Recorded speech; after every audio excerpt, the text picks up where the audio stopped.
ശ്രീ സേനാപതി വേണു, ഈ വരുന്നവരുടെ പശ്ചാത്തലം കൃത്യമായി തന്നെ രാഷ്ട്രീയ നേതാക്കൾക്ക് അറിയാം.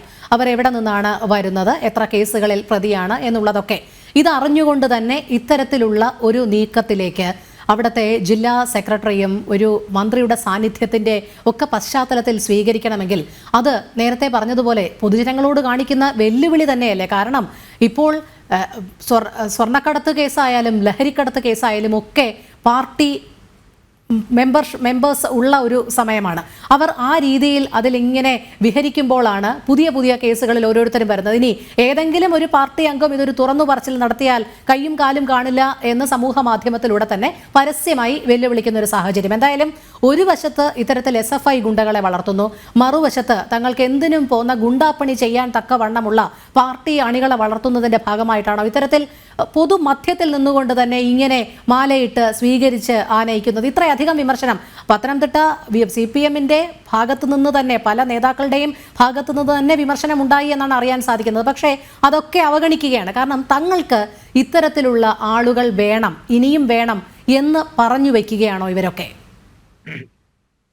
രോഹിണി, ഇന്ന് ബഹുമാന്യായ മന്ത്രി, ആരോഗ്യവകുപ്പ് മന്ത്രി ശ്രീമതി വീണ ജോർജ് മുദ്രാവാക്യം വിളിക്കുന്ന കണ്ടപ്പോൾ എനിക്ക് കൗതുകം തോന്നി. കാരണം ജീവിതത്തിൽ ഇന്ന് വരെ ഇൻകുലാബ് സിന്ദാബാദ് എന്നോ CPM സിന്ദാബാദ് എന്നോ ഒരു മുദ്രാവാക്യം വിളിക്കാതെ അവർക്ക് MLA ആകാൻ പറ്റി, മന്ത്രിയാകാൻ പറ്റി.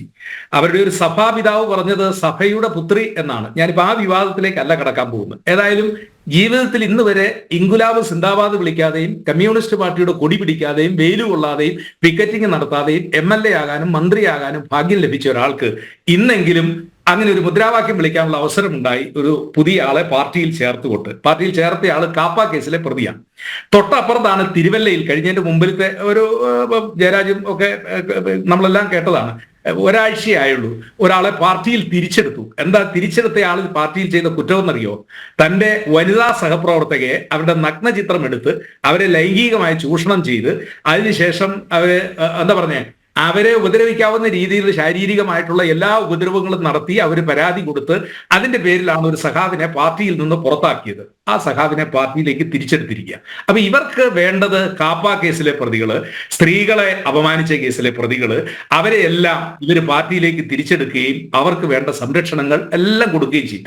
ഇവിടെ എന്റെ ബഹുമാനായ ശ്രീ ജയരാജ് സാർ, അദ്ദേഹം ഡോക്ടറേറ്റോടെ ഉള്ള ആളാണ്. അദ്ദേഹം തിരുവനന്തപുരം യൂണിവേഴ്സിറ്റി കോളേജിനെ കുറിച്ചൊക്കെ പറയുന്നത് കേട്ട് കഴിഞ്ഞാൽ, സാർ ആ കോളേജിൽ നിന്ന് എത്രയോ വിദ്യാർത്ഥികൾ SFIക്കാരന്റെ തല്ലുകൊണ്ട് അവൻ പഠിക്കാൻ കഴിയാതെ, ഒരു വനിതാ വിദ്യാർത്ഥി കോവളത്തുനിന്നുള്ളത് ആ കോളേജിൽ പഠിക്കാൻ പറ്റാതെ അവർ കേരളത്തിലെ ഒരു മാധ്യമത്തിന്റെ മുമ്പാകെ വന്ന് പൊട്ടിക്കരഞ്ഞതൊക്കെ ഈ അടുത്ത കാലത്താണ്. ഒരു സഹപ്രവർത്തകന്റെ നെഞ്ചത്ത് SFIക്കാരൻ കടാര കുത്തി ഇറക്കിയതിനു ശേഷം അവിടെ നടത്തിയ പോലീസ് റെയ്ഡിൽ യൂണിവേഴ്സിറ്റിയുടെ എഴുതാത്ത പരീക്ഷ പേപ്പറുകൾ, മാർക്ക് ലിസ്റ്റുകൾ, ഇതൊക്കെയാ SFIയുടെ ഇടിമുറിയിൽ നിന്നും പിടിച്ചെടുത്തത്. ഇപ്പോ നാക്ക് അക്രഡിറ്റേഷൻ 2ഓ 3ഓ ഒക്കെ ആയിക്കൊള്ളട്ടെ സാർ, യൂണിവേഴ്സിറ്റി കോളേജിന് SFI ഒരു ഇരുണ്ട ചരിത്രം എഴുതിയിരിക്കുന്നു. ആ ചരിത്രം ഇപ്പോഴും നിൽക്കുക.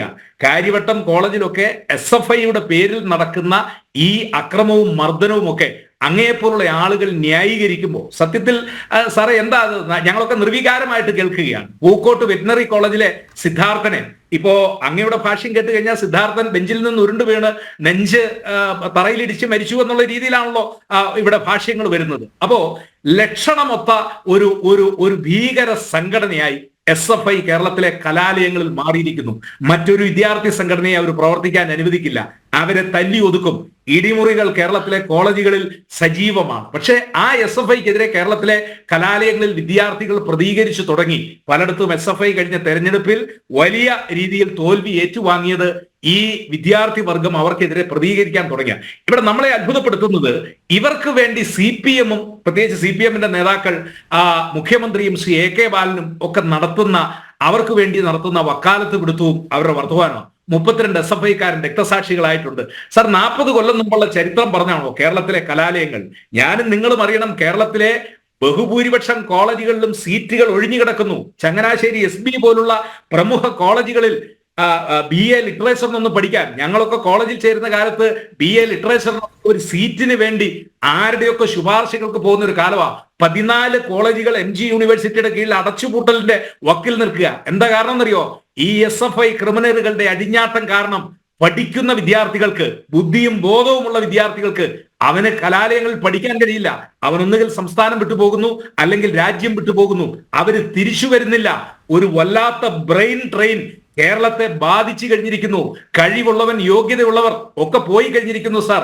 ഇനി ഈ യൂണിവേഴ്സിറ്റി കോളേജിൽ പഠിപ്പിക്കുന്ന SFI ക്രിമിനലുകളെ താലോലിക്കുന്ന കുറെ അധ്യാപകരും അവർക്ക് മാർക്സിസ്റ്റ് പാർട്ടി കൊടുക്കുന്ന പ്രൊട്ടക്ഷനും നിങ്ങൾക്ക് ആവശ്യം ഈ സൈസ് ക്രിമിനലുകൾ നമ്മുടെ സമൂഹത്തിൽ വളർന്നു വരേണ്ടതാണ്. കാരണം പള്ളിക്കൂടത്തിൽ പോകാത്തവൻ വിദ്യാഭ്യാസ മന്ത്രിയും അക്ഷരമറിയാത്തവൻ വൈദ്യുതി വകുപ്പ് മന്ത്രിയും. എന്നിട്ട് ഇവർ പറയുന്നത് എന്താ?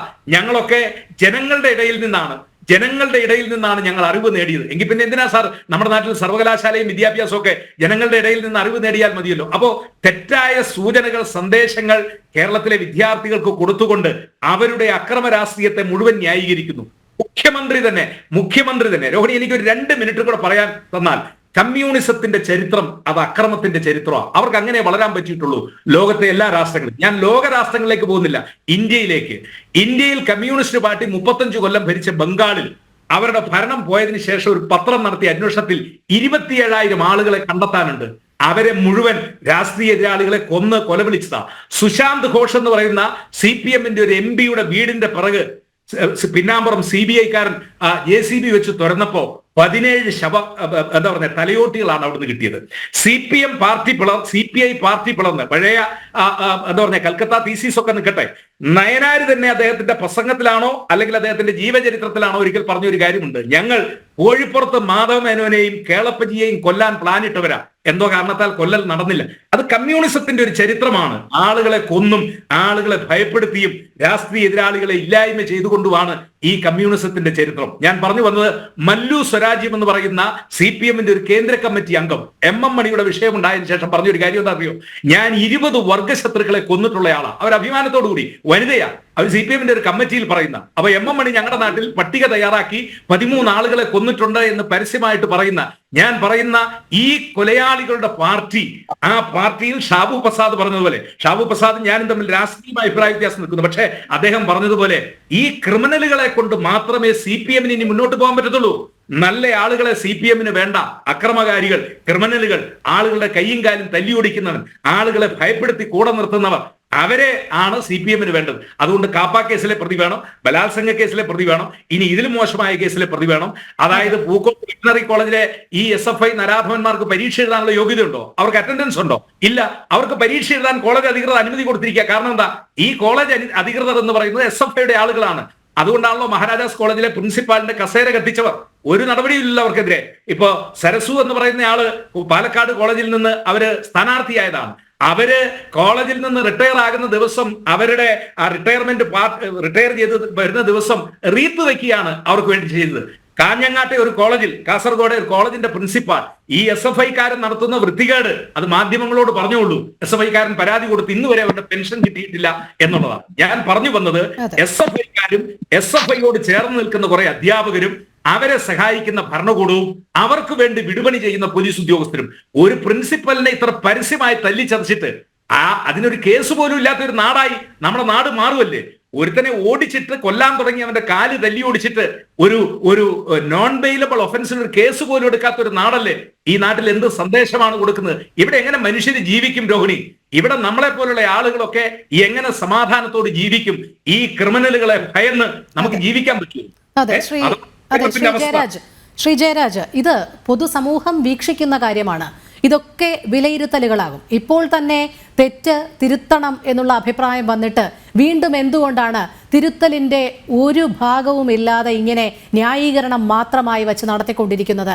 എവിടെയെങ്കിലും ഒന്ന് തിരുത്തിയാലല്ലേ ഇനിയെങ്കിലും പിടിച്ചു കയറാൻ കഴിയുകയുള്ളൂ. കാരണം നേരത്തെ പറഞ്ഞതുപോലെ പൂക്കോട് വിദ്യാർത്ഥി പ്രസ്ഥാനത്തിൻ്റെ ഇടികൊണ്ട് മരിച്ച ആ സിദ്ധാർത്ഥ് ഉൾപ്പെടെ ഇത്രയധികം സാധാരണക്കാരായവർ ഇങ്ങനെ ബലിയാടുകളാകുമ്പോൾ ഇതെല്ലാം പൊതുസമൂഹം വീക്ഷിക്കുന്നുണ്ട്.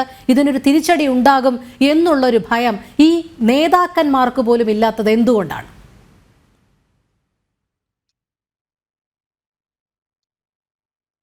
ഈ പൂക്കോട് നടന്ന സംഭവത്തിനെ കുറിച്ച് CBI അന്വേഷണം നടത്തണമെന്നാണ് ആ വിദ്യാർത്ഥിയുടെ അച്ഛൻ ആവശ്യപ്പെട്ടത്. അതിനനുസരിച്ച് CBI അന്വേഷണത്തിന് ഉത്തരവിട്ടിട്ടുണ്ട്. അത് കഴിഞ്ഞ് പിന്നീട് 26 ദിവസം എടുത്തു CBIക്ക് കൈമാറാൻ. CBIക്ക് കൈമാറുന്നതിന് പകരം കൊച്ചി ഓഫീസിലേക്ക് കൈമാറി. അവിടെയും കാലതാമസം വന്നു. അതൊക്കെ നമ്മൾ ഒരുപാട് ചർച്ച ചെയ്തതാണ് ശ്രീ ജയരാജ്. എന്തായാലും ആ കാര്യത്തിൽ മുഖ്യമന്ത്രിയുടെ ആത്മാർത്ഥതയൊക്കെ തെളിഞ്ഞതാണ്. SFIക്കാരെ സംരക്ഷിക്കുന്ന കാര്യത്തിൽ നേതാക്കളുടെ ആത്മാർത്ഥത തെളിഞ്ഞതാണ്. ഞാൻ ചോദിക്കുന്നത് സംസാരിക്കുമ്പോൾ ഇന്റർഫിയർ ചെയ്യാത്ത എന്തുകൊണ്ടാണ്? ഞാൻ സംസാരിക്കുമ്പോൾ അടിസ്ഥാനമില്ലാത്തൊരു കാര്യം പറഞ്ഞതുകൊണ്ടാണ്. കാരണം CBI അന്വേഷണത്തിലേക്ക് വിട്ടു എന്ന് പറഞ്ഞപ്പോൾ താങ്കൾക്ക് കൃത്യമായിട്ട് അറിയാം. ശ്രീ ജയരാജ്, താങ്കൾക്ക് കൃത്യമായിട്ട് അറിയാം അതിലെ ഒളിച്ചുകളിയൊക്കെ താങ്കൾക്ക് കൃത്യമായിട്ട് അറിയാവുന്ന കാര്യമാണ്. അതുകൊണ്ട് മാത്രമാണ് എനിക്ക് സംസാരിക്കാൻ അവസരം തരുന്നില്ല. അതിനിടയ്ക്ക് താങ്കൾ ഇങ്ങനെ ഇന്റർഫിയർ ചെയ്തുകൊണ്ടിരിക്കുകയാണ്. ശ്രീ ജയരാജ്, ഞാൻ ചില കാര്യങ്ങൾ മാത്രമാണ് ഖണ്ഡിച്ചത്. അതുകൊണ്ട് മാത്രമാണ് അത് താങ്കൾക്ക് അറിവുള്ളതാണ്. ചില കാര്യങ്ങൾ എന്നോട് മാത്രമാണ് താങ്കൾ ചോദിക്കുന്നത്, വേറെ ആരോട് ചോദിക്കുന്നില്ല. ബാക്കി എല്ലാവർക്കും സംസാരിക്കും. ഞാൻ പറയുന്നുണ്ടെങ്കിൽ മാത്രം ഇന്റർഫിയർ ചെയ്യുന്ന എന്തൊരു മര്യാദ കേടാണത്? സിദ്ധാർത്ഥന്റെ മരണത്തിൽ CBI അന്വേഷണം പ്രഖ്യാപിച്ചു എന്ന് പറഞ്ഞതുകൊണ്ടാണ് ഞാൻ പറഞ്ഞത് അതിലെ കാലതാമസം, CBI ഉദ്യോഗസ്ഥർക്ക് നൽകിയ റിപ്പോർട്ട്, സൂചിപ്പിച്ചുള്ളൂ. ശരി, താങ്കൾക്ക് തുടരാം. ശ്രീ ജയരാജ്, താങ്കൾക്ക് തുടരാം. ചില കാര്യങ്ങൾ കണ്ടില്ലെന്ന് നടിക്കാനാകില്ല ശ്രീ ജയരാജ്, അതുകൊണ്ടാണ്. വലിയ ഉപകാരം. കാരണം ഞാൻ ഈ ചർച്ചയുടെ തുടക്കം തൊട്ട് ശ്രദ്ധിച്ചുകൊണ്ടിരുന്നു. ഞാൻ ഒരു വാക്ക് പറയുന്നുണ്ട്, 2 ഇന്റർഫിയറൻസ് ആയിട്ട് രോഹിണി വന്നുകൊണ്ടിരിക്കുന്നത്. അത് ഇന്നത്തെ ചർച്ചയിലല്ല, രോഹിണിയുടെ ഏത് ചർച്ചയിൽ പങ്കെടുത്താലും ഇങ്ങനെ തന്നെയാണ് എനിക്കുണ്ടായ സമീപനം. അതുകൊണ്ട് ഞാൻ അത് സഹികെട്ടുകൊണ്ടാണ് ഞാൻ പറഞ്ഞു പോയത്, അല്ലെ ഞാനത് മിണ്ടത്തില്ലായിരുന്നു. താങ്കൾ അത് മര്യാദ വെച്ചിട്ട് നിർത്തുമെന്ന് ഞാൻ കരുതി. പക്ഷേ താങ്കൾ ഇപ്പോഴും നിർത്താൻ ഉദ്ദേശമില്ലാത്തതുകൊണ്ടാണ് ഞാൻ എനിക്കത് തുറന്നു പറയേണ്ടി വന്നത്. ഇനി ഞാൻ തുടരട്ടെ. പൂക്കോട് വെറ്റിനറി കേസിന്റെ കേസും ഇതുമായിട്ട് തമ്മിലിടപെടാൻ പാടില്ല. എനിക്ക് മറുപടി പറയാനുള്ളത് ശ്രീ സേനാപതി വേണുവിനോടാണ്. സേനാപതി വേണു പറഞ്ഞല്ലോ, ഇവിടെ ക്രിമിനൽ സംഘങ്ങളും ഗുണ്ടകളുമാണ് CPM മൊത്തം അവരെയാണ് വളർത്തുന്നതെന്ന്. കോൺഗ്രസ്സുകാരെല്ലാം സമാധാനത്തിന്റെ വെള്ളരിപ്രാവുകളാണ്. ഈ കൊന്നൊടുക്കിയ 35 SFIയുടെ പ്രവർത്തകരും തന്നെത്താൻ സ്വയം കുത്തി മരിച്ചതാണ്, KSCക്കാർ ചെയ്തതല്ല. അത് കൊല്ലം SM കോളേജിൽ ശ്രീകുമാർ തൊട്ട് ഇങ്ങനെ ഏറ്റവും അവസാനം വന്ന അഭിമന്യു വരെ ഇത്തരം വിദ്യാർത്ഥികൾ അവിടെ ഭരിക്കുന്നത്, ഇത്തരം വിദ്യാർത്ഥികൾ കൊല്ലപ്പെടുന്നത് KSUവിന്റെ ABVPയുടെ ആക്രമണ രാഷ്ട്രീയത്തിന്റെ ഭാഗമായിട്ടാണെന്ന് കേരളത്തിന്റെ വിദ്യാർത്ഥി സമര ചരിത്രം അറിഞ്ഞിട്ടുള്ള എല്ലാവർക്കും അറിയാം. പിന്നെ അവർ പുതിയ മേലങ്കി അണിഞ്ഞിട്ട് ഞങ്ങളെല്ലാം വെള്ളക്കുപ്പായക്കാരാണ്, വെള്ളരിപ്രാവുകളാണ് എന്ന് പറയുന്നതിനകത്ത് യാതൊരു അർത്ഥവുമില്ല. അതുപോലെ തന്നെ KSCക്കാർ ഇപ്പോൾ കാണിക്കുന്നത് എന്താ? നെയ്യാർ ഡാമിൽ നടന്ന സംഭവം നിങ്ങൾക്ക് അറിയാമല്ലോ. അവരുടെ ഒരു പഠന ക്യാമ്പിൽ വെച്ചിട്ട് പരസ്പരം തലയടിച്ച് പൊട്ടിച്ച് രക്തരൂക്ഷിതമായിട്ടാണ് അവരുടെ സമ്മേളന പരിസമാപ്തി ഇടയ്ക്ക് വെച്ച് നിർത്തേണ്ടി വന്നു ആ ക്യാമ്പ്. അതിനു മുമ്പ് കഴിഞ്ഞ വർഷം പത്തനംതിട്ട നടന്ന സമരത്തിൽ വിദ്യാർത്ഥിനികൾ കയറി പിടിച്ചു KSC പ്രവർത്തകർ മദ്യവെച്ച് മതോന്മത്തരായിട്ട്. ഇതൊക്കെയാണ് നടക്കുന്നത്. ചില ആളുകൾ പ്രിവിലേജ് ഗ്രൂപ്പാണ്, അവർ ചെയ്യുമ്പോൾ ആരും പറയാൻ പാടില്ല. SFIക്കാരൻ എന്ത് ചെയ്താലും, അല്ലെങ്കിൽ ഇടതുപക്ഷത്തോട് അനുകൂലമായിട്ട് നിൽക്കുന്നവർ എന്ത് ചെയ്താലും അത് വലിയ വാർത്തയാകുന്നു. ഇത് സെലക്റ്റീവ് സ്ക്രീൻഡ് ആയിട്ടുള്ള ഒരു വാർത്താ വിശകലനമാണ്. അതൊരു ശരിയായ നടപടിയല്ല. പിന്നെ ഈ പറയുന്നതിനൊക്കെ ഇതിനേക്കാൾ 100 ഉദാഹരണങ്ങൾ എനിക്കറിയാം. ഈ ഒരു മുദ്രാവാക്യം വിളിക്കാതാണല്ലോ രാഹുൽ ഗാന്ധി കയറി വന്നത് കോൺഗ്രസിന്റെ നേതൃത്വത്തിലോട്ട്. ഏത് സമരം നയിച്ചിട്ടാ? ഇപ്പോഴൊക്കെയാണ് വെയിലത്തിറങ്ങി നടന്ന് ജോഡോ യാത്രയൊക്കെ നടത്തി തുടങ്ങിയത്. അതിനുമുമ്പ് ഏത് സമരം നടത്തിയിട്ടാ? MSc പഠിക്കുമ്പോഴും MEd പഠിക്കുമ്പോഴും വീണ ജോർജ് ആവശ്യത്തിലധികം മുദ്രാവാക്യം വിളിച്ചിട്ടുണ്ട്. അതൊന്നും കാണാതെ ഒരു മുദ്രാവാക്യം പോലും വിളിക്കാതെയാണ് MLA ആയതെന്നൊക്കെ പറയുന്നത് അത് വളരെ തെറ്റിദ്ധരിപ്പിക്കുന്നതാണ്, ജനങ്ങളെ തെറ്റിദ്ധരിപ്പിക്കുന്നതാണ്. അത് അവരുടെ കേസ് ഹിസ്റ്ററി. കേരളത്തിലെ ആദ്യത്തെ വനിതാ CEO ആണ് ഒരു സ്വകാര്യ ചാനലിന്റെ. അത്തരം രീതിയിലും കഴിവ് തെളിയിച്ചൊരു സ്ത്രീയാണ്. ആരോഗ്യമന്ത്രി എന്നുള്ള നിലയിൽ സ്തുത്യർഹമായ പെർഫോമൻസ് കാഴ്ചവെച്ചുകൊണ്ടിരിക്കുന്ന ഒരു മന്ത്രിയാണ് അവർ. അവരുടെ മെറിറ്റിനെ കുറിച്ചൊന്നും ഞാൻ കൂടുതലൊന്നും പറയുന്നില്ല. അവരെ കുറിച്ചാണ് പറയുന്നത്. എന്ത് വിദ്യാഭ്യാസം ഇല്ലാത്ത വിദ്യാഭ്യാസ മന്ത്രി എന്ന്? ഏത് വിദ്യാഭ്യാസ മന്ത്രിയുടെ കാര്യമാണ് പറയുന്നത്? സോഷ്യൽ മീഡിയയിൽ വരുന്ന വാർത്തകൾ കണ്ടിട്ട് അങ്ങനെ പറയരുത്. LLB പാസ്സായ ആളാണ് ശിവൻകുട്ടി. അതുപോലെ തന്നെ മറ്റേ പ്രൊഫസറാണ് നമ്മുടെ ഉന്നത വിദ്യാഭ്യാസ മന്ത്രി ആർ ബിന്ദു. ഇതൊക്കെ എല്ലാവർക്കും അറിയാം. AK ബാലൻ ബ്രണ്ണൻ കോളേജ് പഠിച്ചതാണ്. ഇവരുടെ ഒന്നും ബിരുദങ്ങളൊന്നും എനിക്ക് നിരത്തണമെന്ന കാര്യമൊന്നുമില്ല. പിന്നെ അങ്ങനെ ബേസ്ലെസ് ആയിട്ടൊക്കെ ആർഗ്യുമെന്റ് പറയുകയാണ്. ബേസ്ലെസ് ആയിട്ട് ഇതെല്ലാം ഞാൻ കേട്ടോണ്ടിരിക്കണം എന്നാണോ പറഞ്ഞുകൊണ്ടിരിക്കുന്നത്? ഇങ്ങനെയൊക്കെ അങ്ങ് അടച്ചാക്ഷേപിച്ചിട്ട് എല്ലാം മോശമാണ്, ഇത് തിരുത്തൽ ഇനി സാധ്യമല്ല, തിരുത്തൽ നടക്കത്തില്ല, SFIക്കാരെല്ലാം അക്രമികളാണ്, CITക്കാർ മൊത്തം ഗുണ്ടകളാണ്. ഈ CIT എന്ന് വിളിക്കുന്ന ആരെയാണ്? CIT എന്ന് വിളിക്കുന്ന മുഴുവൻ ചുവട്ട തൊഴിലാളികളെ ആ ഒരു ടാഗ് ലൈനിലാണ് പറയുന്നത്. ഇവരുടെ വസ്ത്രത്തിന് നിറം വെച്ചിട്ട് പോലും കണ്ടുപിടിക്കാൻ പറ്റത്തില്ല. കാരണം അവരുടെ വസ്ത്രത്തിന്റെ നിറം നീലയാണ്, മറ്റവരിടുന്ന വസ്ത്രത്തിന്റെ നിറം ചുമപ്പാണ്. INTC-കാരൻ. അപ്പോൾ INTC-കാരൻ സാധാരണ ജനത്തിന് തിരിച്ചറിയില്ല, BMS-കാരനെ മാത്രം തിരിച്ചറിയാം കാവ്യ വസ്ത്രം ധരിക്കുന്നതുകൊണ്ട്. ഇങ്ങനെ എല്ലാവരും കൂടെ ചേർന്നിട്ടാണ് ഒരു ജംഗ്ഷനിൽ അല്ലെങ്കിൽ ഒരു സ്ഥലത്ത് ഇത്തരം കയറ്റിറക്ക് തൊഴിലാളികളെല്ലാം കൂടെ ഒരുമിച്ച് നിൽക്കുന്നത്. കയറ്റിറക്ക് തൊഴിലാളികൾ സ്വാഭാവികമായിട്ടും വളരെ വിദ്യാഭ്യാസം കുറഞ്ഞ ഒരു തൊഴിലും കിട്ടാത്തതുകൊണ്ട് ഈ പണിക്ക് ഇറങ്ങുന്നവരാണ്. അവരുടെ കയ്യിൽ നിന്ന് ഈ സമൂഹത്തിലുണ്ടാകുന്ന എല്ലാ കുഴപ്പങ്ങളും അവരുടെ ഇടയിലും ഉണ്ട്. അതുകൊണ്ട് ചില കാര്യങ്ങളിലൊക്കെ കൃത്യമായിട്ട് സ്പെഷ്യൽ എക്കണോമിക് സോണിലൊന്നും അവർക്ക് പ്രവേശനം അനുവദിക്കുന്നില്ല. പല പല കമ്പനികളുമായിട്ട് നിക്ഷേപ സൗഹൃദ സംസ്ഥാനമാകുന്നതിന്റെ ഭാഗമായിട്ട് അവരെ കൃത്യമായിട്ട് നിയന്ത്രിക്കുന്നുണ്ട്. താങ്കൾ ട്രേഡ് യൂണിയൻ പ്രവർത്തനം നടത്തിയിട്ടുള്ള ആളാണെന്ന് പറയുന്നു. ചന്ദ്രശേഖരനോട് പോയി സംസാരിച്ച് നോക്കുക എങ്ങനെയാണ് ട്രേഡ് യൂണിയനെ കൈകാര്യം ചെയ്യേണ്ടതെന്ന്. ചന്ദ്രശേഖരൻ താങ്കൾക്ക് വ്യക്തമായിട്ട് പറയും. അപ്പോൾ തൊഴിലാളി വിരുദ്ധ പ്രവർത്തനങ്ങൾക്കും തൊഴിലാളികൾക്ക് ഈക്വൽ സ്റ്റാറ്റസ് കിട്ടുന്ന ഒരു കാര്യങ്ങൾക്കും ഇടതുപക്ഷം എതിരല്ല. പക്ഷെ തൊഴിലാളികൾ കാണിക്കുന്ന അക്രമ പ്രവർത്തനങ്ങളൊന്നും അംഗീകരിക്കാൻ പറ്റുകയില്ല. അതെ, ആ അക്രമ പ്രവർത്തനത്തിൽ ഏർപ്പെട്ട പശ്ചാത്തലമുള്ള ഒരു വ്യക്തിയെയാണ് ഇത്തരത്തിൽ സ്വീകരിച്ചിരിക്കുന്നത്. അതിൽ തെറ്റുണ്ടോ എന്ന് മാത്രമാണ് ശ്രീ ബി ജയരാജ് ചോദിച്ചത്.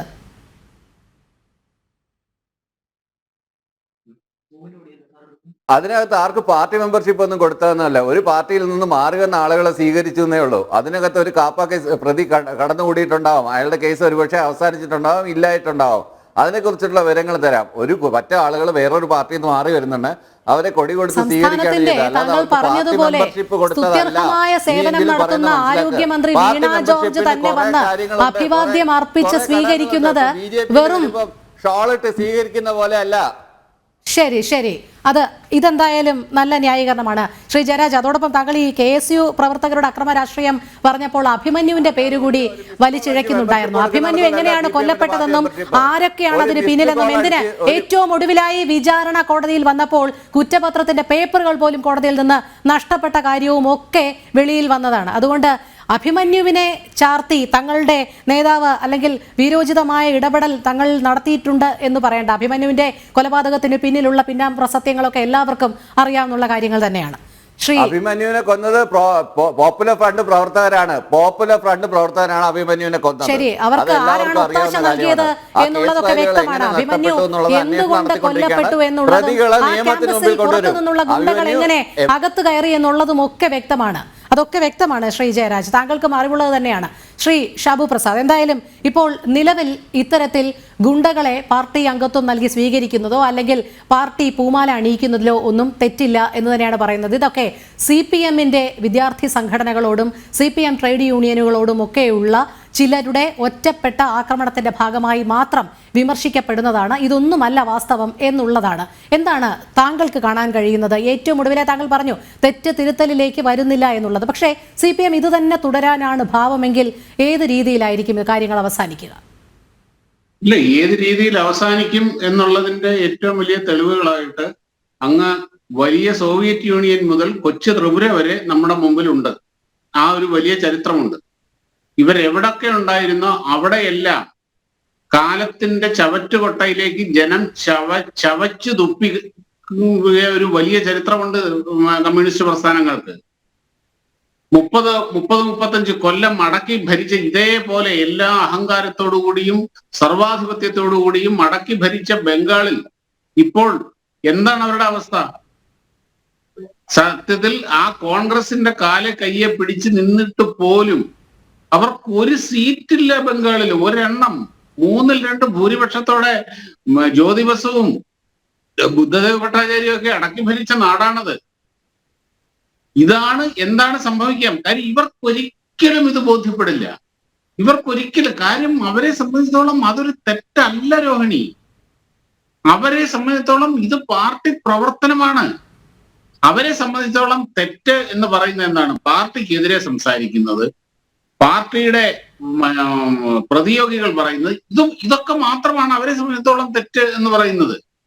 പാർട്ടിക്കുള്ളിൽ നിന്നുകൊണ്ട്, പാർട്ടിയുടെ ഭാഗമായി നിന്നുകൊണ്ട് എന്ത് വൃത്തികേടും എന്ത് തോന്നിവാസം കാണിക്കുന്നതും അവർക്കൊരു പ്രശ്നമല്ല. അത് അവരെ സംബന്ധിച്ചിടത്തോളം തെറ്റല്ല.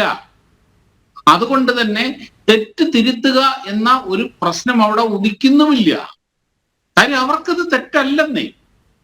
അതാണ് അതിന്റെ റിയാലിറ്റി. നമ്മൾ പറയുമ്പം ആരോടാണ് പറയുന്നത് അല്ലെങ്കിൽ ആരോടാണ് ചോദിക്കുന്നത് നമ്മൾ മനസ്സിലാക്കണം. അവർക്കത് തെറ്റല്ല. പിന്നെ എന്ത് സംഭവിക്കാൻ പോകുന്നത് എന്താണ് എന്നുള്ളതിന്റെ ഒരു സൂചന ഈ കഴിഞ്ഞ തെരഞ്ഞെടുപ്പിൽ കിട്ടിക്കഴിഞ്ഞു. പൊതുവെ ഇപ്പൊ ഇവിടെ പാർട്ടി അണികളുടെ മുറയിൽ മുഴുവനും തകർന്നിരിക്കുകയാണ്. പിന്നെ ഈ ക്രിമിനലുകളെ ആനയിച്ചുകൊണ്ട് വരുന്നതിന്റെ അത് വേറൊരു കാര്യം കൂടെ ഉണ്ട്. ഇപ്പൊ നിങ്ങൾ നോക്കൂ, കഴിഞ്ഞ ഒരു ഏതാനും കൊല്ലങ്ങളായി, 3-4 വർഷങ്ങളായിട്ട് ഈ കേരളത്തിൽ ഈ രാഷ്ട്രീയ അക്രമങ്ങൾ ഇപ്പൊ ഇല്ല എന്ന് തന്നെ പറയും. രാഷ്ട്രീയ കൊലപാതകങ്ങളും ഇല്ല. കാരണം എന്താണ്? കേരളത്തിൽ പൊതുവെ, കണ്ണൂരിൽ പ്രത്യേകിച്ചും ഈ CPM-ന്റെ അണികൾക്ക് അവരുടെ ഈ യുവതലമുറയിലെ പ്രവർത്തകർക്ക് ഈ അക്രമങ്ങളിലോ അല്ലെങ്കിൽ ഇങ്ങനെ ഈ രീതിയിലുള്ള കാര്യങ്ങളിലോ താല്പര്യമില്ല. അവർക്ക് ഈ സ്വർണ്ണക്കള്ളക്കടത്ത്, മയക്കുമരുന്ന് കള്ളക്കടത്ത്, പിന്നെ ഏതെങ്കിലുമൊക്കെ പാർട്ടി പദവികളിൽ കൂടെ പിൻവാതിൽ നിയമനം, ഇങ്ങനെയൊക്കെ പോയി കുറച്ച് പൈസ ഉണ്ടാക്കി ജീവിതം സുരക്ഷിതമാക്കാനാണ് അവർ ശ്രമിക്കുന്നത്. അപ്പോൾ അവരുടെ ഈ അക്രമങ്ങളുടെ പരിപാടികൾ ഏറ്റെടുത്തുകൊണ്ടിരുന്ന ഈ കൊടിസുനിയെ പോലെയും കിർമാണി മനോജിനെ പോലെയും ആകാശ് തില്ലങ്കേരി പോലെയും ഒക്കെയുള്ള കുറെ ഗുണ്ടകളായി. ആ ഗുണ്ടകളിൽ കുറെ എണ്ണം അകത്തായി. പിന്നെ കുറെ എണ്ണത്തിനെ പാർട്ടി തന്നെ തള്ളി പറഞ്ഞു. അങ്ങനെ അവരും ഇല്ലാതായി. പിന്നെ ഇവർക്ക് വേണ്ടി കൊട്ടേഷൻ പണി എടുത്തുകൊണ്ടിരുന്നത് ഇവരായിരുന്നു, പോപ്പുലർ ഫ്രണ്ട് ആയിരുന്നു. അതൊന്നൊഴിയാതെ എല്ലാത്തിനെയും തൂക്കിയെടുത്തുകൊണ്ട് പോയി. ഇതോടുകൂടി എന്താണ് സംഭവിച്ചത്? കേരളത്തിൽ ഇപ്പോൾ ഒരു പരിധിവരെ രാഷ്ട്രീയപരമായി രാഷ്ട്രീയ അക്രമങ്ങൾ ഇല്ല എന്ന് തന്നെ പറയാം. പിന്നെ ഉള്ളത് ഇവിടെ അത് ശരിക്കും CPM-ന്റെ അടിത്തറയ്ക്ക് വലിയ കോട്ടം സംഭവിച്ചിട്ടുണ്ട്. കാര്യം ഈ തുടർച്ചയായി ഇവരുടെ ആ ഒരു പാർട്ടിയുടെ വൈബ്രൻസി നിലനിർത്തിക്കൊണ്ടിരുന്ന എങ്ങനെയാണ്? കേരളത്തിലെ കൃത്യമായി 5 വർഷം കൂടുമ്പോൾ മാറി മാറി വന്നുകൊണ്ടിരുന്ന ഭരണമാണ്. LDF, UDF, LDF, UDF എന്നുള്ളത്.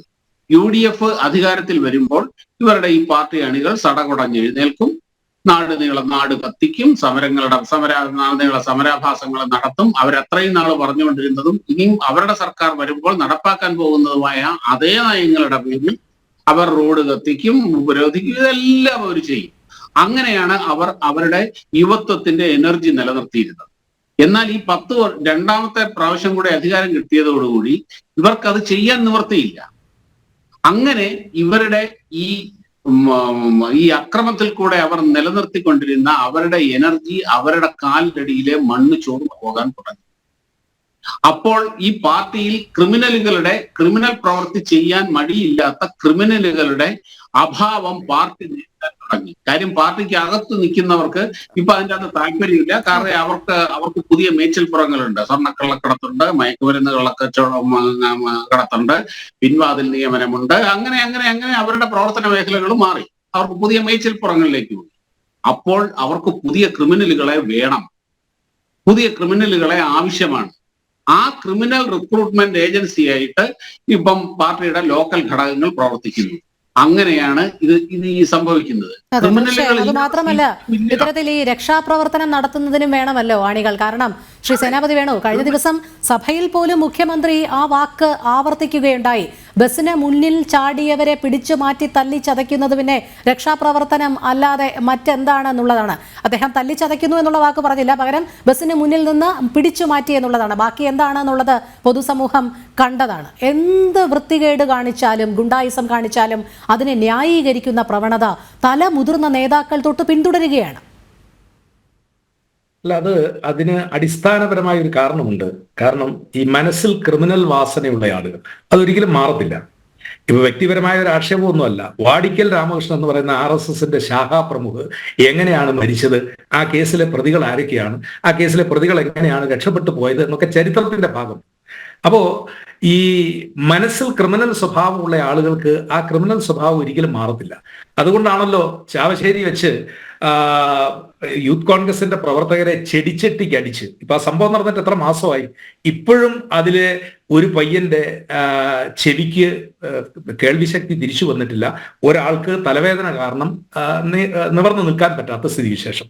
അത് തന്നെയാണ് ആലപ്പുഴ വെച്ച് യൂത്ത് കോൺഗ്രസിന്റെ KSUവിന്റെ ജില്ലാ പ്രസിഡന്റ് C. തോമസും അതുപോലെ തന്നെ യൂത്ത് കോൺഗ്രസിന്റെ സംസ്ഥാന ഭാരവാഹിയും രണ്ടുപേരെ അത് മുഖ്യമന്ത്രിയുടെ വാഹനത്തിന്റെ പിറകിൽ സഞ്ചരിച്ചിരുന്ന വാനിൽ നിന്ന് വലിയ ഇരുമ്പ് ദണ്ട് പോലെയുള്ള, ഇരുമ്പാണോ എന്നറിയില്ല, ആ ദണ്ടുമായിട്ട് വന്ന് 2 കൈയും കൂട്ടിപ്പിടിച്ച് ഈ പേപ്പട്ടിയൊക്കെ തല്ലിക്കൊല്ലുന്നത് പോലെയാ ഈ സഫാരി സ്യൂട്ടിട്ട 2 ആളുകൾ വന്ന് അവരെ മർദ്ദിക്കുന്നത്.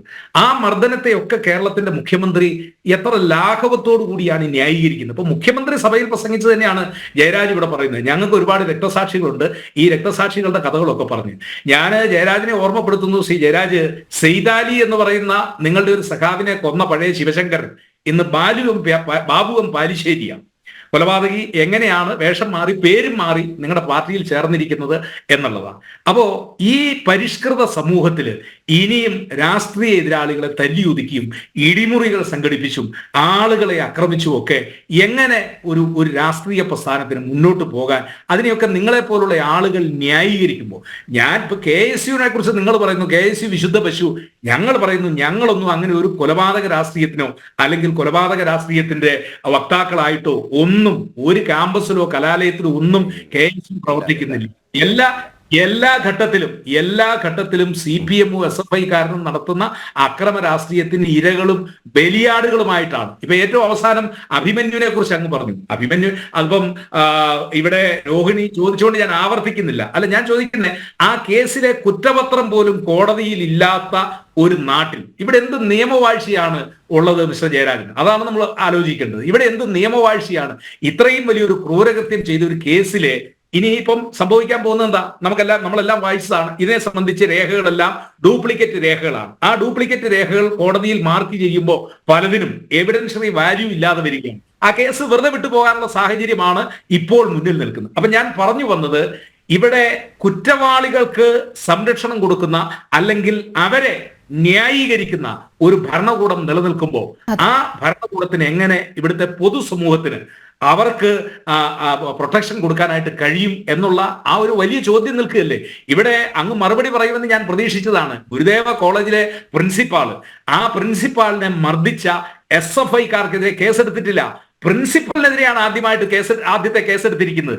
ഇങ്ങനെയൊക്കെ ഒരു പരിഷ്കൃത സമൂഹം മുന്നോട്ട് പോകുമ്പോൾ അങ്ങ് എന്താ പറയുന്നത്, ചുമട്ടുതൊഴിലാളികൾ എല്ലാ ചുമട്ടുതൊഴിലാളികളും അക്രമകാരികളാണെന്നോ അല്ലെങ്കിൽ അവരുടെ തൊഴിലവകാശങ്ങൾ ഇല്ല എന്നൊന്നും ഞാൻ പറയുന്നില്ല. ഞാൻ ചോദിച്ച ചോദ്യം, എടപ്പാളിൽ അവിടുത്തെ പ്രത്യേക സാഹചര്യത്തിൽ ചുമടറക്കിയ ആളുകളെ അത്ര മാരകമായിട്ട് അവരെ മർദ്ദിക്കാൻ തക്ക എന്ത് കുറ്റകൃത്യമാണ് അത്? അവിടുത്തെ CITUവിന്റെ ജില്ലാ സെക്രട്ടറിയുടെ ന്യായീകരണമാണ് അങ്ങ് നടത്തിയത്. ഇത് അങ്ങയ്ക്കോ അങ്ങയുടെ ഒരു ബന്ധുവിനോ ഇതുപോലെ ഒരു കെട്ടിടം പണിയിലോ ഒരു അനുഭവം ഉണ്ടാകുമ്പോഴാണ് പലർക്കും ഇതിനെക്കുറിച്ച് ബോധ്യം വരുന്നത്. അതുവരെ നിങ്ങൾ ഈ ന്യായീകരണങ്ങൾ നടത്തിക്കൊണ്ടിരിക്കും. കാരണം എന്താ? ഇത് ഇവിടെ പറഞ്ഞതുപോലെ ഈ കമ്മ്യൂണിസ്റ്റ് പാർട്ടിക്ക് വേണ്ടി ന്യായീകരണം നടത്തുന്നതിന് വേണ്ടി നമ്മുടെ സമൂഹത്തിൽ കുറെ ആളുകൾ അവര് നിശ്ചയമായും ഈ രീതിയിലുള്ള പ്രവർത്തനങ്ങൾ ആണ് നടത്തിക്കൊണ്ടിരിക്കുന്നത്. പക്ഷേ ഈ പ്രവർത്തനങ്ങൾ കൊണ്ടൊന്നും SFIയെ രക്ഷപ്പെടുത്താൻ കഴിയില്ല, DYFIക്കാരനെ രക്ഷപ്പെടുത്താൻ കഴിയില്ല, CPMനും രക്ഷപ്പെടുത്താൻ കഴിയില്ല. അങ്ങ് ബിനോയ് വിശ്വത്തിന്റെ വ്യക്തിപരമായ ഒരു അഭിപ്രായം എന്ന് പറഞ്ഞു. ആരാ ബിനോയ് വിശ്വം? ബിനോയ് വിശ്വം CPIയുടെ സംസ്ഥാന കമ്മിറ്റിയുടെ ജനറൽ സെക്രട്ടറിയാണ്. ഇടതുപക്ഷ മുന്നണിയിലെ രണ്ടാമത്തെ കക്ഷിയാണ്. ആ രണ്ടാമത്തെ കക്ഷിയുടെ നേതാവ് വളരെ ക്ഷുഭിതനായിട്ടാണ് പറഞ്ഞിരിക്കുന്നത്. അദ്ദേഹത്തിന്റെ വ്യക്തിപരമായ ബിനോയ് വിശ്വത്തിന്റെ ഒരു അഭിപ്രായം അത് തീർച്ചയായും അത് വ്യക്തിപരമായ ഒരു അഭിപ്രായമല്ല, അത് CPI പാർട്ടിയുടെ അഭിപ്രായമാണ്. ഇല്ലെങ്കിൽ അദ്ദേഹം പറയണം, ഞാൻ ഈ വാർത്താ സമ്മേളനത്തിൽ പറയുന്നത് എന്റെ വ്യക്തിപരമായ അഭിപ്രായമാണ്. അദ്ദേഹം പോലും മടുത്തിരിക്കുന്നു. കാരണം എന്താ? SFIയുടെ പേരിൽ കേരളത്തിലെ കലാലയങ്ങളിൽ നടക്കുന്നത് നിശ്ചയമായും ജയരാജ് സാറെ അഴിഞ്ഞാട്ടമാണ്, അക്രമമാണ്. ആ അക്രമത്തിൽ ഇനി ഒരു കാര്യം കൂടി പറഞ്ഞുകൊണ്ട് ഞാൻ അവസാനിപ്പിക്കാം. രോഹിണി, CPM നന്നാകരുത്, മുഖ്യമന്ത്രി തിരുത്തരുത്. മുഖ്യമന്ത്രി തിരുത്താതെ ഇങ്ങനെ തന്നെ മുന്നോട്ട് പോകണം. ഇങ്ങനെ തന്നെ മുന്നോട്ട് പോയാലേ കേരളത്തിലെ പൊതുസമൂഹം ഇനിയും ഇടതുപക്ഷത്തിന് ശിക്ഷ കൊടുക്കുള്ളൂ. അല്ലാതെ മുഖ്യമന്ത്രി തിരുത്തി കാര്യങ്ങളെല്ലാം നന്നായി കഴിഞ്ഞാൽ പിന്നെയും ഇവർ തുടരില്ലേ? അപ്പൊ ഇവര് നന്നാവില്ല, ഇവര് നന്നാവില്ല എന്നിവർ സ്വയം തീരുമാനിച്ചിരിക്കുന്നു. അതാണ് CPM ഇപ്പോൾ ഈ ക്രിമിനലുകളായ അക്രമികളായിട്ടുള്ള ഈ അണികൾക്ക് കൊടുക്കുന്ന സംരക്ഷണവും ആ സംരക്ഷണത്തിന്റെ മറവിൽ അനുദിനം കേരളത്തിൽ ഈ വർദ്ധിച്ചു വരുന്ന അക്രമങ്ങൾ അത് കുറച്ചു കാലം കൂടെ തുടരും. 2 കൊല്ലക്കാലം കൂടെ ഇവരത് തുടരും. അത് കഴിയും. ശ്രീ ജയരാജ്, അങ്ങനെ തന്നെയാണോ? ഇടതുപക്ഷത്തെ കേന്ദ്രീകരിച്ചു മാത്രം ഉണ്ടാകുന്ന വിമർശനങ്ങളാണ് എന്ന് പറയുമ്പോൾ ഇടതുപക്ഷത്തെ എത്ര കേന്ദ്രീകരിച്ചാലും ഇത്തരം വിമർശനങ്ങൾ ഉണ്ടാകരുത് എന്ന് എപ്പോഴെങ്കിലും ഒക്കെ ചിന്തിക്കാൻ തയ്യാറാകുമോ CPM?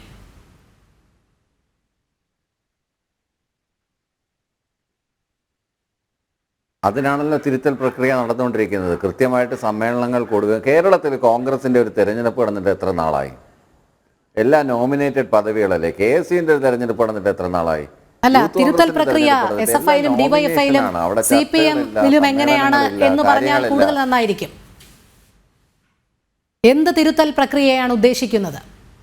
തീർച്ചയായിട്ടും. കാരണം എന്ന് വെച്ച് കഴിഞ്ഞാൽ എന്തൊക്കെയാണ് കഴിഞ്ഞ കാലയളവിൽ ആ സംഘടന ചെയ്തത് പ്രവർത്തികൾ, അത് കൃത്യമായിട്ട് അഖിലേന്ത്യാ തലത്തിൽ, സംസ്ഥാന തലത്തിൽ, പ്രാദേശിക തലത്തിലൊക്കെ ഇതിനെക്കുറിച്ച് അന്വേഷണം, കൃത്യമായിട്ടുള്ള റിപ്പോർട്ടുകൾ തയ്യാറാക്കി ആ റിപ്പോർട്ടിന് മേലുള്ള ചർച്ചയും ആ ചർച്ചയുടെ തുടർ ചർച്ചയും ചർച്ചയുടെ മറുപടിയുമായിട്ട് അങ്ങനെയാണ് സമ്മേളനങ്ങൾ നടക്കുന്നത്. പ്രമേയങ്ങൾ അവതരിപ്പിക്കാനുണ്ടെങ്കിൽ അവതരിപ്പിക്കുകയും വിമർശനങ്ങളുണ്ടെങ്കിൽ അത് കേൾക്കുകയും സ്വയം വിമർശനങ്ങളും കേൾക്കുകയും, വിമർശനങ്ങൾ മാത്രം പോലെ സ്വയം വിമർശനങ്ങളും വേണം. ശരി. അങ്ങനെയാണ് അതിന്റെ ഘടന. SFIയിലായാലും DYFIയിലായാലും CPMലായാലും അതേ രീതി തന്നെയാണ് തുടരുന്നത്. അതെ, ശ്രീ ബി ജയരാജ്, സമയക്കുറവുണ്ട് നിർഭാഗ്യവശാൽ. പക്ഷേ ഇത്തരം തിരുത്തലുകൾ വരുമ്പോൾ അത് പ്രായത്തിന്റെ ചാബല്യമെന്ന് ഏറ്റവും മുതിർന്ന നേതാവ് തന്നെ ന്യായീകരിക്കുമ്പോൾ എവിടെ തിരുത്തപ്പെടും എന്നുള്ളത് ഇനിയും നോക്കേണ്ടതാണ്. നമുക്ക് ചർച്ചയുടെ സമയം ഇവിടെ പൂർണ്ണമാവുകയാണ്. നവോത്ഥാനവും പുരോഗമനവും ഗുണ്ടകളിലൂടെ എന്ന മുദ്രാവാക്യം CPM പാർട്ടി അണികളിൽ മുഴങ്ങാതിരിക്കട്ടെ. അംഗത്വ വിപുലീകരണത്തിനും നിലനിൽപ്പിനും വേണ്ടിയുള്ള നെട്ടോട്ടത്തിൽ മൂല്യച്യുതി എന്തെന്ന് CPM ഇനിയും മനസ്സിലാക്കിയില്ലെങ്കിൽ, തെറ്റുകൾ തിരുത്തിയില്ലെങ്കിൽ സർവനാശത്തിലേക്കുള്ള ദൂരം അകലെയല്ല എന്നോർത്താൽ നന്ന്. ജനം ഡിബേറ്റ് പൂർണ്ണമാകുന്നു. പങ്കെടുത്ത എല്ലാ അതിഥികൾക്കും നന്ദി. ഒപ്പം പ്രേക്ഷകർക്കും നമസ്തേ.